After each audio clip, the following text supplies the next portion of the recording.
주파수 94.5 YTN 뉴스 FM 이동영의 뉴스 정면 승부 3부 시작하겠습니다. 이동영의 뉴스 정면 승부는 라디오 주파수 FM 94.5MHz YTN 라디오 전용 앱이죠. 예스로 실시간 들으실 수 있습니다. 다시 듣기는 YTN 라디오 홈페이지 팟빵 앱과 아이튠즈 팟캐스트에서는 매일 밤 11시와 12시에 업로드 예정이었습니다만 우리 제작진이 오랜만에 일을 하는 관계로 11시에서 1시간 당겨서 10시에 업로드하는 걸로 했습니다. 응원 계속 해주시고요. 의견 참여도 가능한데요. 휴대전화 문자메시지 샵 0945번 우물정 0945번으로 단문 50원, 장문 100원입니다. 보내주시기 바라는데 오늘도 많이 올라왔네요. 4014님께서 파전에 혼술하고 있어요. 이 작가님 사랑해요. 감사합니다. 1018님 진행이 갈수록 깔끔해지고 있습니다. 화이팅입니다. 0825님 방송은 역시 잘하는 사람이 잘한다는 불변의 진리. 저를 두고 하는 말이겠죠? 고마워요. 예, 또 예스 앱에서는 무료로 실시간 댓글 참여 가능하니까 많은 댓글 부탁드리겠습니다. 이 작가야, 궁금하다. 이 작가야, 문자 줄게. 질문다오. 여러분은 지금 웃으며 정보를 입수하고 편안하게 참여하는 이동영의 뉴스 정면 승부와 함께하고 있습니다. 생방송에 참여하고 싶은 분들은 샵 0945, 우물정 0945번으로 단문 50원, 장문 100원의 문자 메시지를 보내주시거나 예스 앱으로는 무료로 참여할 수 있습니다. 지금 바로 보내주세요.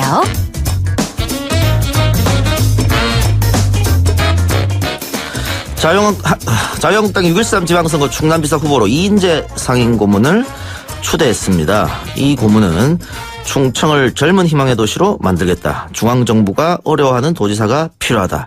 이런 이야기를 했었는데요. 일부에서는 올드보이 공천이라는 비판도 나오고 있는 게 사실입니다.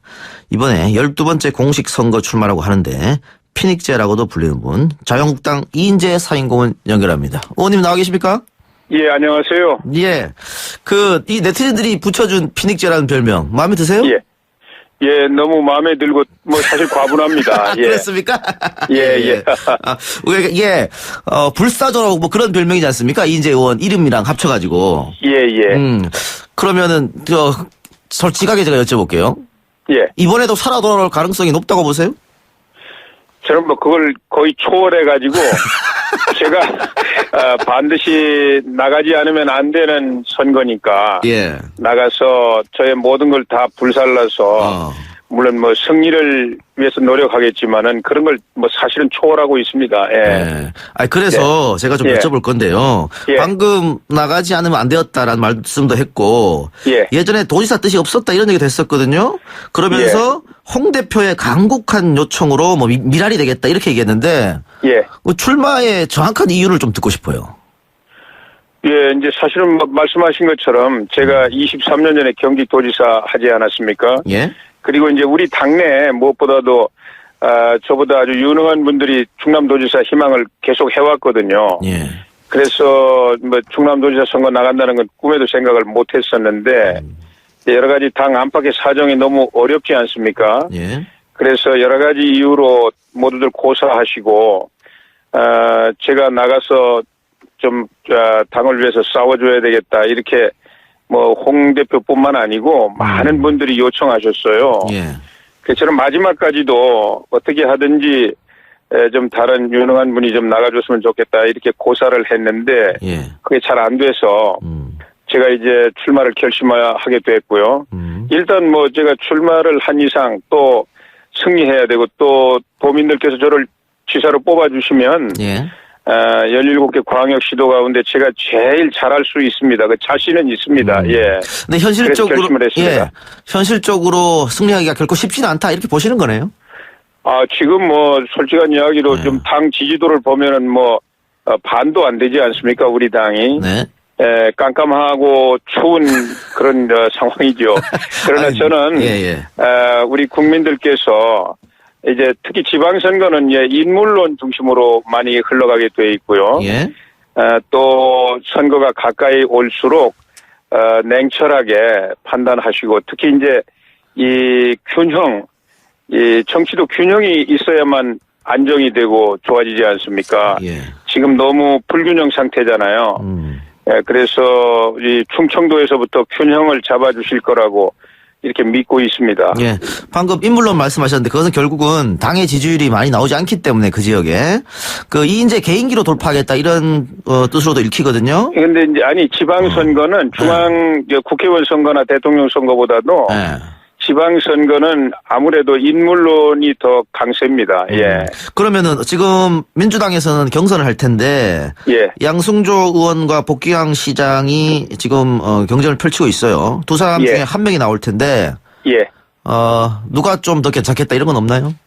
내 파트너로? 뭐 저는 이제 누가 되고 안 되고는 제가 어떻게 할 수 있는 것도 아니고 네. 뭐 다 일장일단이 있겠죠. 예. 한 분은 이제 국회의원을 여러 번 하셨고 예. 또 한 분은 이제 국회의원도 잠시 하고 또 이제 큰 도시의 지방 행정도 하신 분이니까 예. 두 분 다 훌륭한 분이라고 생각합니다. 예. 예. 근데 충남 선거 지형이 예. 안희정 지사가 예. 사건이 없었을 때는 민주당이 예. 압승일 것이라는 예측이 많았는데 예. 안전지사 사건 이후로 조금 술렁거리지 않았나요? 어떻게 지역에 계시니까 어때요? 예, 이제 뭐 큰 충격을 받고 또 도민들께서도 이제 마음의 상처가 굉장히 크시겠죠. 네. 공직사회는 또 굉장한 공황 상태에 빠져 있을 거고요. 예. 그러나 그것이 저는 뭐 선거 판도를 크게 좌우하지는 않는다고 생각합니다. 선거 판도는 뭐 전혀 별개로, 이제 냉정하게 도민들께서, 이제 누가 도지사가 돼야만 좀 더 살기 좋은 고장이 되겠는가, 활력이 넘치겠는가, 이런 거 판단하셔가지고, 선택하실 거기 때문에, 뭐, 지난번 그 불미스러운 사건, 참 모두가 불행한 그 사건은 사실은 선거에는 크게 영향을 안 미친다고 생각합니다. 그렇습니까? 예. 지금, 게시판으로 실시간 우리 청취자 댓글이 올라오는데요. 예. 이인재 전 의원 너무 솔직해서 좋다는 댓글이 있네요. 예, 저는 뭐, 거짓말할 이유가 없지 그래요? 않습니까? 예, 예. 또 하나, 그 KSM님께서 예. 이인재 의원님 진짜 기네스북에 등재됐네요? 이런 질문도 있네요. 예, 예. 이게 사실입니까? 모르시죠? 예, 뭐, 예, 뭐 다 좋습니다. 예. 그래요? 그래요? 예. 알겠습니다. 자, 지금 추대가 돼서 사실상의 이제 공천이 완료된 거잖아요. 예. 이 공선이 이제 전략 공천으로 된 거에 대해서 예. 지역에서 일부 좀 비판의 목소리가 있었는데 지금 어때요? 예. 예, 이제 뭐 한 분이 공천 신청을 하셨었어요. 예, 정용선 전 충남경찰청장이죠. 예, 그렇습니다. 예. 그분은 이제 경찰에서 아주 훌륭한 경력을 잘 쌓으신 분이고요. 예. 그런데 이제 정치에는 사실 첫 발을 내디디신 겁니다. 예. 그래서 같이 저도 뭐 처음부터 희망을 했으면은 뭐 당당하게 경선도 하고 좋았을 텐데 그런 처지가 못 됐기 때문에 이렇게 이제 전략 공천이 되게 돼서 그분에겐 정말 미안하게 생각합니다. 그러나 이제 뭐 어차피 결정이 됐기 때문에 제가 잘 모시고 우리 당의 승리를 위해서 열심히 하고 앞으로도 계속 그분은 이제 젊으시니까 계속 이제 정치에서 하실 일이 많잖아요. 예. 그렇게 해나갈 생각입니다. 일부에서 비판하고 있는 올드보이라는 지적에 대해서는 어떻게? 예, 그건 단순한 자연적인 연영은 정치에서는 그게 크게 문제가 될 수 없고 그걸 가지고 자꾸 어떤 틀을 만들어서 이렇게 하는 건 좀 좋지 않다고 생각합니다. 미국도 좀 오바마가 40대 초반에 대통령 해가지고 8년간 했지만 지금 트럼프 대통령은 저보다도 3살인가 더 많은 분입니다. 네. 예. 예, 예. 나이로 따지는 거는 받아들일 수 없다. 알겠습니다. 아니 받아들일 수 없는 게 아니라 그건 의미가 없습니다. 없다. 그래요. 유권자들께서 그때그때 필요한 인물이 누구냐, 어떤 경험과 능력을 갖고 있는 사람이냐, 이걸 따져가지고 이제 선택해서 쓰시는 거니까. 예, 그걸 달리 이렇게 프레임을 만들어가지고 어떻게 공격해보겠다. 이건 알겠습니다. 별로 좋은 일이 아니고 또 의미가 없습니다. 예, 무슨 뜻인지는 알겠습니다만, 지난 총선에서 지역구에서 낙선했던 여러 가지 이유 중에 하나가 젊은 층에게 못했는 게 원인이 아닌가 이런 지적도 있는데, 이렇게 지금 올드보이라는 지적도 있고 하면 결국은 또 젊은 세대들한테 외면당하는 거 아니냐, 이런 이야기도 있어요. 그 젊은 세대는 어떻게 공략할 생각입니까? 예, 저는 우리 젊은 세대가 지금 제일 고용 절벽이다 뭐다 해가지고 굉장히 지금 고생하고 계시잖아요. 예. 그런데 이제 젊은 세대들은 사실 어떤 미래를 원하고 있을까요? 우리 고장이 젊고 역동적이고 또 이 어떤 비전을 가지고 뭔가 기회를 만들어내는 그런 고장을 원하지 않겠어요? 예. 그런 능력과 비전을 가지고 있는 도지사가 젊은 도지사지, 나이만 어리다고 해서 원하는 게 아닐 거라고 생각합니다. 제가 40대 제일 젊은 나이에 노동부 장관, 제일 개혁적인 노동부 장관으로 지금까지 그렇게 평판이 나 있고요. 네. 그다음에 경기도지사 제일 혁신적인 도전적인 도지사였습니다. 또 40대에 대통령도 도전했고 그때 용기와 열정은 지금 오히려 더 원숙해졌으면 원숙해졌지 그게 시들지 않았습니다. 예. 제가 우리 충청남도를 제일 젊고 역동적인 그런 고장으로 만들겠다 이런 포부를 가지고 젊은 세대를 제가 꼭 설득을 해내겠습니다. 알겠습니다. 지켜봐야 할 것 같고요. 자, 홍준표 대표는 보수 우파들의 결집이 이번 선거에 있을 거다 이런 이야기를 했어요. 예. 동의하십니까? 예, 저는 동의합니다. 왜 그러냐면 지금 이제 그 일방 독주가 계속되고 있잖아요. 문재인 정권에. 그거는 어떤 상태 생각이 옳고 그르고 간에 일방 통행이 계속되면은 균형이 깨지고 국민들은 불안하게 느끼십니다. 불안한 걸 제일 싫어하시거든요. 그래서 균형을 맞추려고 하는 본능적인 욕구가 있습니다. 그래서 보수 우파적인 가치를 지지하는 국민들이 이번에 그 균형을 꼭 회복해야 되겠다. 이래서 결집이 된다는 게 아주 정확한 진단입니다. 그러면 선거가 다가오면 다가올수록 유권자들, 특히 보수 유권자들의 견제 심리가 작동할 것이다 이런 말씀이잖아요. 그렇습니다. 예. 그런데 바른미래당에서 후보를 낼 거 아닙니까? 당연히 내겠죠. 그러니까 이인재 의원 입장에서는 1대1 대결 구도가 훨씬 선거에 유리한 거 아니에요? 예, 그렇습니다. 그런데 3자, 4자든 어쨌든 돌파를 해야겠다. 예. 알겠습니다. 예. 또 하나, 이거 청취자 질문 최지은님께서 보내주셨는데요. 예. 태극기 집회에 예전에 참석한 거에 대해서는 조금, 사과의 말 이런 게 있어야 되지 않겠냐, 이런 질문이에요?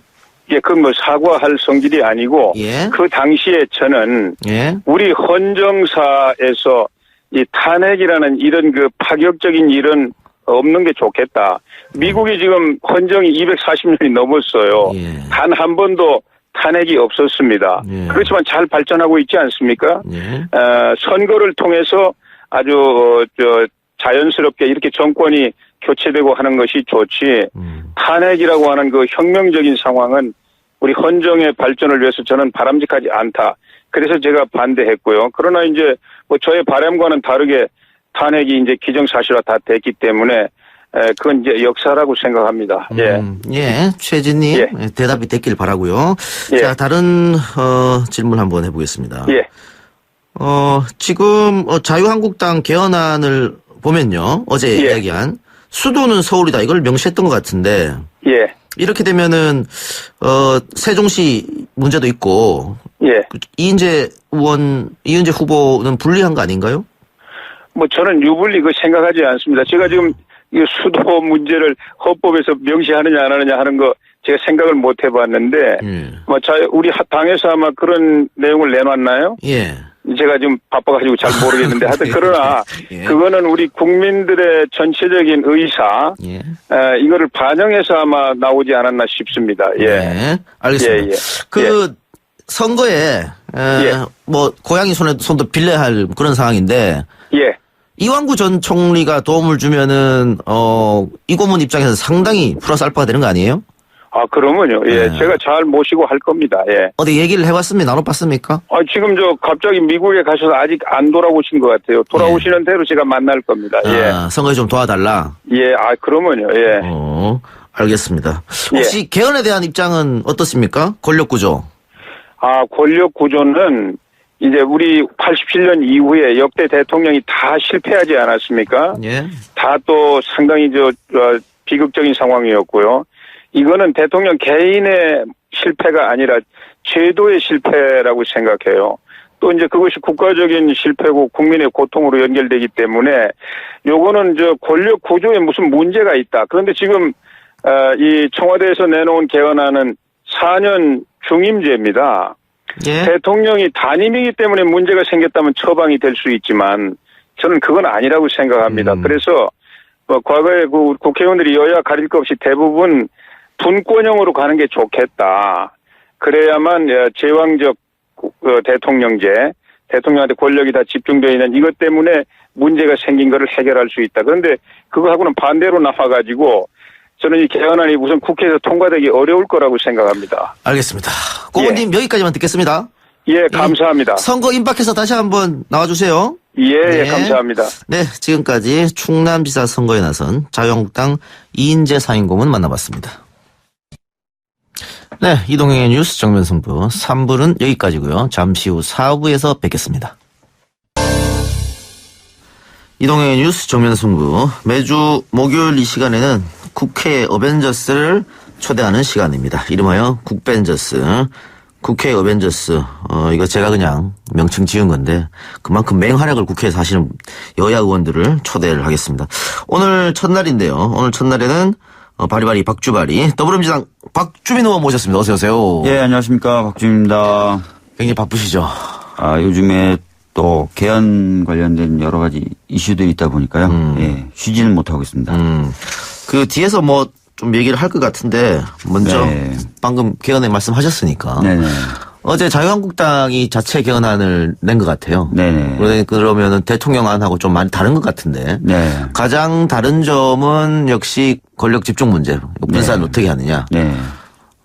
지금 대통령안은 4년 연임제죠. 미국처럼. 네네. 근데 지금 자유한국당안은 그게 아닌 것 같아요. 네. 거기도 이제 총리 관련된 부분도 좀 다르죠. 예. 어제 황영철 의원하고 전화 통화를 했었는데. 네네.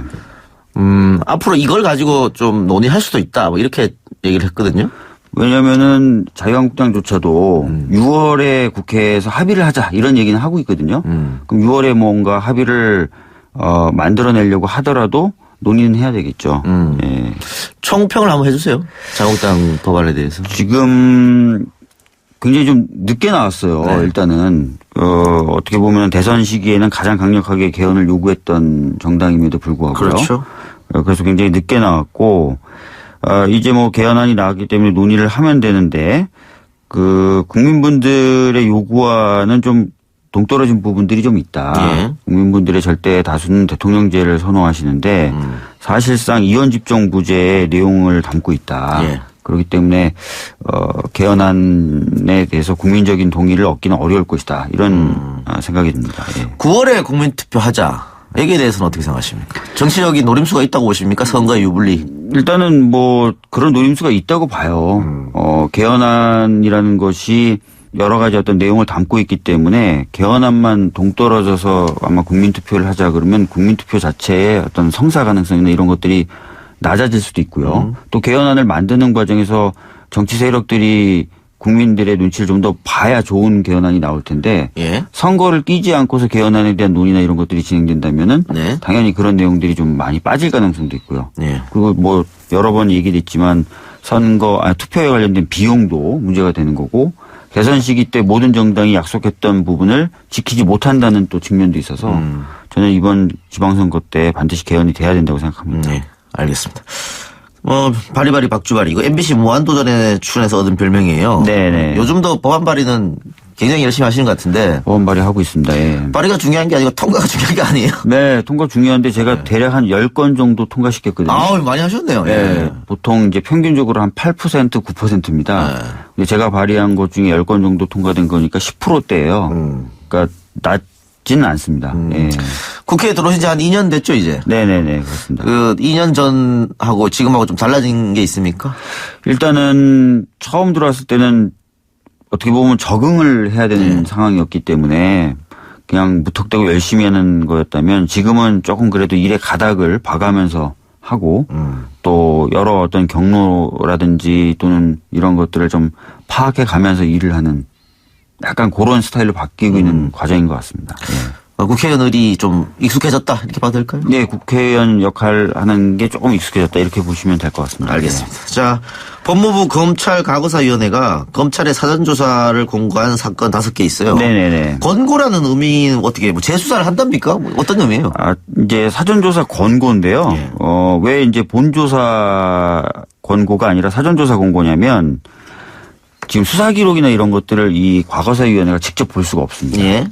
뭐 형사소송법이나 관련된 규정 때문에 그렇죠. 그렇기 때문에 최종적인 판단을 하기 위해서는 수사 기록을 볼 수 있는 사람들이 기록을 검토해서 의견을 좀 제출해 줄 필요가 있어요. 그래서 검찰청 산하에 설치되어 있는 그 조사단에다가 니네들이 그러면 그 기록들을 좀 검토해 가지고 예. 진짜 본조사를 할 필요가 있는지 그 여부를 판단할 수 있게 의견을 달라라고 사전조사를 좀 해라라고 권고를 한 겁니다. 결정은 검찰에서 하는 거네요. 조사단에서 결정은 조사단에서 하는 것이 아니라요. 조사단에서는 수사 기록을 보고 다시 그 의견을 회부합니다. 그러면 이제 과거사위원회에서 본조사로 들어갈 것과 그렇지 않을 것을 결정하게 되는 것이죠. 자, 그러면 일단은 5가지 사건들이 춘천 팥줄소장 딸 강간 살해 사건. 네. 이것은 당시에 조사가 잘못돼서 네. 억울한 피해자가 생긴 거죠. 예, 이것은 뭐 결국 재심을 통해서 무죄 판결까지 받은 사건이고요. 여러분들이 많이 보셨던 영화 7번 방이라는 영화의 소재가 됐던 사건이기도 합니다. 그렇죠. 그리고 예. 부산 엄궁동 2인조 살해 사건. 예, 이 사건도 지금 재심 과정에 들어가 있는 사건인데요. 결론 아직 안 났습니까? 문재인 대통령님이 가장 그 한스럽게 생각하는 사건이다라고 당시 해서 이 사건의 변호사가 문재인 대통령이었고. 예.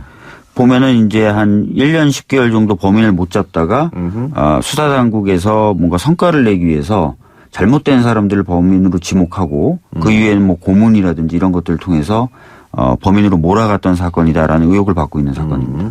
그다음에 세 번째가 정현주 전 KBS 사장 배임 사건. 예, 뭐 대표적으로 이명박 대통령이 표적 수사를 했던 것이다. 표적 수사 이명박 대통령 시절에 표적 수사였다라고 평가받는 사건이고요. 법원에서의 어떤 조정 공고를 받아들였다는 이유로 배임 혐의로 기소가 됐었던 웃지 못할 사건이었습니다. 이것도 대법원에서는 무죄. 네, 다 무죄가 나왔습니다. 오늘 예. 다시 한번 들여다보겠다는 것이고. 네네네. 네 번째는 용산 참사. 예, 최근에 뭐 용산 참사 관련됐던 철거민 분들이 사면을 받으셨죠.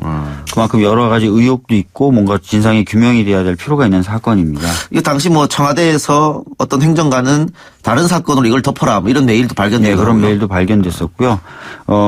특히 이제 가족 피해자 유가족분들이나 이런 분들이 생각하시기에는 쌍용 자동차에 대한 그 과잉 진압 때도 청와대가 교감이 있었다는 의혹이 제기되고 있거든요. 그런데 서울 시내에서 그 정도로 대규모 진압 작전을 펼칠 거면 이거 역시도 아마 청와대가 교감이 있은 상태에서 이루어졌을 것이다라고 의심들을 하고 계시죠. 예. 그리고 마지막이 장자연 씨 성접대고 사건입니다. 네네. 너무나 잘 알려진 사건인데 지금 네티즌들은 이 가운데 장자연 씨 성접대고 사건에 가장 관심이 많은 것 같아요. 네. 왜냐하면 사람은 한 명 죽었고 스스로 또 스스로 목숨을 끊으면서 마지막에 사회성 고발을 하고 목숨을 끊었는데 네. 그에 대해서 처벌받은 사람이 단 한 명도 없단 말이죠.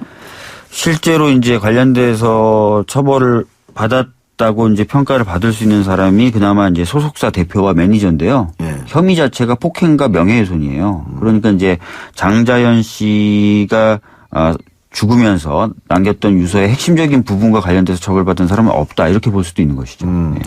그러면은 당시에 소위 말하는 대한민국에서 힘 좀 있던 사람들이 네. 이 수사를 경찰이나 검찰 수사를 좀 무마한 정황이 있느냐, 압력을 가했던 정황이 있느냐 이런 것도 다 살펴볼 가능성이 있습니까? 예, 사실은 이제 그런 것 때문에 지금 그 조사를 해보자라고 이야기가 나온 것이고 국민분들도 청와대 그 청원 게시판에 한 20만 명 넘게 재조사를 해야 된다라고 청원하고 계신 거죠. 근데 이게 지금 공소시효가 다 지난 사건 아닙니까? 지금 뭐 공소시효가 지난 걸로도 볼 수 있는데 또 이제 조사를 하다 보면은 다른 혐의나 이런 것들도 예. 나올 수 있어서 무조건 공소시효가 끝났다고 보기는 어렵죠. 예. 근데 처벌을 하기는 만약에 이게 진상을 밝힌다고 해도 관련된 사람을 처벌하기 쉽지 않을 것 같은데요? 맞습니다. 뭐 공소시효 문제도 있고 예. 또 지금 와서 몇 년 전의 사건, 그러니까 대략 한 지금 10년 전 사건이거든요. 예. 그 사건에 대해서 처벌을 위한 증거를 모으기는 어려울 수도 있다라고 보는 게 좀 맞을 것 같습니다. 처벌을 못하더라도 진상은 밝혀야 되지 않느냐. 네, 맞습니다. 이게 또 네티즌들이 주장하는 것 같아요. 네, 맞습니다. 근데 지금 또 새롭게 드러난 걸 보면 장자연 씨 그 계좌로 여러 명의 문 남성들이 뭐 100만 원짜리의 수표를 입금한 그런 네. 게 나오거든요. 네. 당시 경찰이 왜 이 돈을 장자연 씨한테 줬냐고 물으니까 그냥 오다 가다 알게 된 사이여서 힘내라고 용돈으로 줬다. 이렇게 말해버렸단 말이죠. 네. 그러니까 누가 봐도 좀 우혹이 있는 돈인데 그렇게 얘기하면 경찰이 입증할 방법은 없잖아요. 아니 사실은 그럼 돈 넣었던 사람들을 불러다가 조사를 해야 되겠죠. 조사를 못했죠 그런데. 네, 근데 그런 부분이 제대로 조사가 되지 않았다라고 지금 많은 국민들이 의심하고 있는 것이죠. 그래 성접대 의혹이 있었다고 볼 수 있는 정황적 증거는 좀 많이 있어요. 그 소속사 대표의 사무실 봤을 때도 그렇고 샤워실도 있고 침실도 있고 그런 것들. 그리고 장자연 씨가 남긴 리스트 내용이 누군지 알 수 있게끔 적었잖아요. 네, 맞습니다. 예. 그리고 뭐 지금 국민들이 분노하는 거는 어머니 기일 날에도 불려나갔다 맞습니다. 이런 예. 말도 있고. 예. 그런데 장자연 씨 유서에서 조선일보 방사장 이렇게만 적어가지고 네. 이 조선일보 방사장이 누구냐. 사실 이제 그 관련됐던 모임이 2008년도 7월 모임이었는데요. 예. 그때 이제 조선일보 사장이 있었다라는 그 내용은 확인해 보니까 사실과 다르다라고 판명이 된 거예요. 예. 그래서 이제 모든 게 다 덮여버렸는데 사실은 수사당국이 그 당시 수사할 때 2007년 10월 모임과 2008 10월 모임에 조선일보 사주 관련된 사람들이 참석했다라는 것은 그 당시에도 좀 파악하고 있었던 것 같아요. 지금 보도되는 걸 봤을 때는. 예. 뭐 예를 들어서 2007년 10월 모임에는 방용훈 지금 조선일보 2대 주주인 것으로 알려지고 있죠. 이 사람이 좀 있었다라고 지금 알려지고 있는 것 같고요. 그다음에 2008년 10월 모임에는 최근에 지금 보도가 되고 있는데 조선일보 사주의 아들이 있었던 것으로 지금 얘기가 지금 나오고 있습니다. 예. 그래요. 당시 그 수사를 했던 경찰관들도 그러면은 가장 먼저 소환이라 그러면 그렇고 어쨌든 검찰이 재수하게 되면 와서 수사할 때 자기가 그때 조사했던 자료들이랑 이런 거 내놓을 거 아닙니까? 네, 그렇죠. 예. 그렇게 되면 진실에 좀 한 발 다가갈 수 있겠다. 예. 지금 뭐 보도되는 걸 봤을 때는 그 아까 말씀드렸던 그 2명의 그 조선일보 사주 관련된 사람들에 대해서 당시의 수사기관도 좀 이상하다. 진술들이 좀 이상하다라는 의심들은 충분히 하고 있었던 것 같아요. 그럼에도 불구하고 그런 수사 과정과 수사 기록과는 다른 결론들이 나왔다라는 의혹이 지금 제기되고 있기 때문에 수사 기록을 다시 보는 거, 그다음에 수사 그 당시에 관계했던 사람들의 진술을 다시 듣는 것만으로도 꽤 진상에 접근할 수 있지 않을까 그렇게 보고 있습니다. 그럼 검찰의 그 과거사 조사위는 어떻게 조직이 좀 크게 만들어지는 건가요? 아닙니다. 과거사 조사위는 논의해서 의결하는 기구고요. 조사단은 이제 대검 쪽에 꾸려져 있죠. 그러니까 그러면은 대검에 꾸려지는 아직은 결정 안 된 거죠? 그 규모라든가. 그 규모가 그렇게 크진 않을 겁니다. 크진 않을 거고 활동 기간 6개월로 정해져 있고 하기 때문에 네. 광범위하게 정말 많은 사건들 다 조사한다. 이건 좀 어려울 거예요. 네. 알겠습니다. 좀 지켜보기로 하고요. 자, 용산 참사 이야기도 좀 자세히 짚어볼까요? 네. 2009년 1월 20일 새벽에 일어난 일인데 네. 철거민들하고 진압경찰의 충돌. 화재가 발생해서 철거민 5명, 진압경찰 1명이 숨진 사건이었습니다. 네. 당시도 뭐 논란이 좀 있었습니다. 어쨌든 철거민들을 처벌로 끝이 났고요. 네. 당시 진압 책임자였던 서울지방경찰청장 김석기 청장은 이후에 한국공항공사 사장을 거쳐서 국회의원이 네, 지금도 국회의원이 맞습니다. 된 네. 거죠.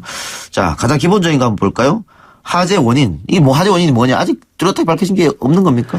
지금 검찰은 뭐 그 당시부터 지금까지 그 화염병, 그러니까 철거민들이 던졌던 화염병이 발화 원인이다라고 주장을 했는데 분명하고 명확한 증거는 제출하지 못했다라는 평가를 받고 있습니다. 그리고 오히려 재판 과정에서 다른 원인에 의한 발화 가능성도 있다는 지적들이 계속 나왔어요. 그 당시에 이제 그 안에 유증기, 그러니까 여러 가지 어떤 기름 증기죠. 이런 것들이 가득 차 있는 상태였고 그래서 단순한 어떤 스파크만 튀어도 불이 붙는 상황에서 뭐 발전기가 계속 돌아가고 있었다는 얘기도 나오고 있고요. 또는 강제 진입을 위해서 용접기라든지 그라인더 같이 불꽃이 튈 수 있을 만한 도구들을 경찰이 썼다라는 진술도 나오고 있어서 화재 원인이 명확하게 이제 화염병에 의한 것이다라고 얘기하기 어렵지 않냐라는 평가들이 나오고 있습니다. 그러니까 당시 경찰은 철거민이 던진 화염병으로 발화가 됐다고 하고요. 당시 생존 철거민들은 그렇지 않고 경찰이 방문해서 사용했던 여러 가지 그 발화 가능성이 있었던 전기톱이라든가 네. 이런 것으로 발화가 됐다라고 주장해서 첨예하게 대립됐다. 네, 맞습니다. 예. 그럼 발화 왜 불이 일어났느냐? 이거는 누구 때문에 사람들이 사망했을까 이걸 밝히다 중요한 거니까. 뭐 그렇죠. 예. 그렇습니다. 예. 그리고 두 번째는 그렇다면은 당시 경찰이 이게 과잉 진압이냐 혹은 불법 진압이냐 이것도 규명을 해야겠죠. 네, 뭐 사실 불법적인 행태가 있었다는 것은 수사 과정에서도 확인이 된 바가 있어요. 예를 들어서 당시 동원됐었던 소위 말하는 철거 용역들과 경찰이 공동 작전을 했었다라는 정황들이 좀 나왔었고, 뭐 사진이나 영상을 통해서도 살수하는 것을 뭐 용역이 하고 있는 장면이 찍히기도 했고요. 그래서 불법 또 과잉 진압에 대한 의혹은 그 당시부터 계속 제기되어 왔었던 것입니다. 당시 왜 경찰이 그렇게 무리하게 들어갈 수밖에 없었죠? 사실 뭐 그 당시에 이제 그 철거민들 도심의 테러리스트다라고 규정을 하고 강력하게 진압을 했는데 그 당시 뭐 다른 증언들을 들어보면은 뭐 주위에 어떤 통행이 뭐 어렵거나 그런 사정도 발생하지 않았다라는 얘기들도 나오고요. 그리고 막루에 올라갔지만 대화를 하기 위해서 막루에 올라간 것이지 거기에 뭐 오래 버티고 싶을 생각으로 올라간 거 아니다. 그래서 물 같은 것도 제대로 챙겨가지 않았다라는 얘기가 나옵니다. 그럼에도 불구하고 설득 과정 없이 이게 아주 급속도로 진압을 시도한 건데 아무래도 그 당시 개발 사업에 속도를 내려고 했었던 측하고의 어떤 이야기가 있지 않았나라는 의심이 그때부터 지금까지 계속 제기되고 있는 상황입니다. 예. 박주민 의원이 제2의 용산 참사를 막기 위한 법안을 발의했다고 하는데. 뭐 민사집행법 개정안을 최근에 발의했는데요. 워낙 그 요즘에도 그 철거 현장에서 부상당하시는 경우나 이런 것들이 많아서요. 신체에 대한 유형력 행사를 제한한다거나 또 과잉한 철거라든지 강제 집행을 제한하는 그런 내용을 담은 민사집행법 개정안을 발의했습니다. 예. 아까 모두에 저희가 개헌에 대해서 잠깐 얘기했는데 박주민 의원이 개인적으로 생각하는 권력 구조는 어떤 겁니까? 저는 뭐 대통령제가 지금은 맞다고 생각해요. 워낙 지금 정치적으로 급변할 수 있는 상황에 놓여 있고 그럴 때 신속하게 의사결정이 이루어져야 되고 또 강력한 리더십을 발휘할 수 있어야 되는데 이런 체제 하에서는 뭐 대통령제가 제일 맞다라고 생각을 합니다. 근데 애매하게 이제 권력 구조를 의회하고 분점하는 구조를 택할 경우에는 오히려 그래서 지금 상황에서는 혼란을 야기할 수도 있다라고 보고 있습니다. 예. 근데 뭐 박근혜 전 대통령, 이명박 전 대통령 저렇게 구속된 것은 대통령의 너무 막강한 고난 때문에 그런 것 아니냐는 주장이 있거든요. 조금 힘을 빼야 된다라는 주장을 어떻게 생각하세요? 그래서 지금 뭐 분권에 관련된 내용은 대통령님이 발의하신 개헌안에도 담겨 있고 저희 당 더불어민주당이 마련한 개헌안에도 담겨 있습니다. 뭐 국민의 기본권을 강화해서 통제하는 방법, 지방분권을 강화해서 통제하는 방법, 그다음에 뭐 감사원을 독립시킨다든지 예산 편성권을 국회로, 그다음에 법률안 제출권도 많이 통제하는 식으로 하겠다는 것이거든요. 그래서 그런 것들을 통해 가지고 여러 가지 그 권한 통제가 가능하다고 보여집니다. 예. 알겠습니다. 박근혜 전 대통령 얘기를 잠깐 하고 마치도록 하겠습니다. 네. 내일입니다. 1심 선고. 네, 맞습니다. 예. 어떻게 예상하세요? 지금 최순실의 경우에는 구형 25년에 선고 20년이었습니다. 예. 근데 박근혜 전 대통령은 구형 30년이거든요. 최소 25년 이상 나오지 않을까 이렇게 보고 있습니다. 예. 25년 이상. 예. TV 중계는 어떻게 보십니까? TV 중계에 대해서 지금 말이 많아요. 근데 분명히 알아두셔야 될 게 뭐냐면 판결을 결국 지금 공개하고 있습니다. 그렇기 때문에 특별히 생중계 자체가 어떤 재판의 어떤 결과라든지 이런 데 영향을 미치는 건 아니다라는 말씀을 다시 한번 드리겠습니다. 생중계 찬성하는 입장이시죠? 네네네. 이재용 씨는 불허가 됐거든요? 그러니까 좀 약간 그때 좀 당황했죠. 저 같은 경우에는. 국민분들이 정말 관심 많이 가지는 사건들에 대해서 재판을 공개하겠다. 선고하는 과정을 공개하겠다라고 했는데 이재용 부회장에 대한 선고는 좀 공개하지 않은 게 저는 적절한 판단은 아니었다고 봅니다. 그러니까 법원이 조례를 바꿔서 생중계하기로 결정한 것은 이유가 있을 텐데 네. 이재용 부회장이나 최순실 씨를 거부하는 그 이유를 들어보면 그러면 왜 바꿨지 저 조례를? 이런 생각 들었단 말이죠. 네. 그러면 앞으로는 대통령 정도쯤 돼야만이 생중계가 되나? 뭐 이런 생각도 해요. 그런데 말입니다. 대통령이 구속되는 불행한 사태가 또 있으면 안 되는 거 아닙니까? 네, 맞습니다. 사실은 그래서 아까 말씀드렸던 것처럼 뭐 이재용 삼성 부회장이나 이런 사건에서 공개를 했었어야 맞겠죠. 네. 예, 우리가 오늘 박주원 의원 초대해서 검찰이 들여다보고 있는 재수사 사건 한 5가지 정도를 네. 이야기했습니다. 그중에 이제 장자연 씨 얘기를 가장 오래 했는데 장자연 씨 사건 같은 경우에는 연예계의 그 비밀 아닌 비밀이었잖아요. 네. 뭐 있었을 것이다. 근데 네. 그것도 밖으로 이제 드러난 사건인데 10년 전에 장자연 사건 그리고 10년 후에 요즘은 미투 사건이 또 많이 일어나고 있습니다. 네. 아직도 보면은 대한민국에서 여성의 인권이라든가 이런 것이 많이 무시당하고 있다 이렇게 생각되거든요. 네. 앞으로는 우리가 이걸 좀 바꾸려면 어떤 노력, 어떤 게 필요할 것 같습니까? 많은 분들이 얘기하시고 있고 저도 그런데요. 뭐 미투를 계기로 많이 좀 되돌아봐야 될 것 같습니다. 저도 지금 많이 되돌아보고 그렇습니까? 네. 그러고 있는데 그런 인식 개선이 가장 어떻게 보면은 근본적인 해결책일 수 있을 것 같아요. 예. 인식. 모든 남성들이 다 되돌아봐야 될 것 같아요. 그래요. 지방선거가 얼마 안 남았잖아요. 네네네. 뭐 의원님도 지역구가 있으니까 네. 지역구 지방선거 승리를 위해서 열심히 뛰어다닐 것 같은데 네. 어떻게 이게 좀 희망이 보여요? 어땠습니까? 지금 뭐 이렇게 말씀드리면 좀 뭐 건방지다고 말씀하실 수 있는데 네. 더불어민주당에 대한 당 지지율도 높고 또 문재인 대통령님에 대한 지지도도 높아서 다른 때보다는 그래도 지방선거를 준비하기가 좀 수월하다고 해요. 그래서 그런지 후보자분들도 좀 많이 나와 계시고 그래서 그런 것들 좀 정리하고 차분하게 좀 준비하는 게 오히려 조금 더 어려울 것이다 이런 얘기들도 좀 나오고 있습니다. 알겠습니다. 오늘 나와주셔서 감사하고요. 자, 다음에도 한 달에 한 번은 최소한 부탁드리겠습니다. 네, 알겠습니다. 국벤저스. 네. 지금까지 더불어민주당 박주민 의원이었습니다. 감사합니다. 네, 감사합니다.